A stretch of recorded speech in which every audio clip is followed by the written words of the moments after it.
بسم اللہ الرحمن الرحیم۔ السلام علیکم ورحمۃ اللہ وبرکاتہ۔ غصے پر قابو پانے کا طریقہ۔ آج ہم غصے پر کیسے قابو پایا جا سکتا ہے اس کے بارے میں جانیں گے۔ ایک شخص غصے کا بہت تیز تھا۔ ایک عالم نے مشورہ دیا، جب غصہ آئے تو جنگل میں جا کر درخت میں کیل ٹھونک آنا۔ اس نے ایسا ہی کیا۔ آخر ایک دن اس کا غصہ ختم ہو گیا۔ اس نے عالم کو بتایا۔ عالم نے کہا، اب اس درخت سے کیلیں نکال لو۔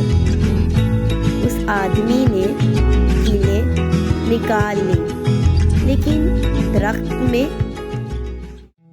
سوراخ ہو گئے۔ عالم نے کہا، یہ وہ سوراخ ہیں جو تم غصے کی حالت میں لوگوں کے دلوں میں کرتے تھے۔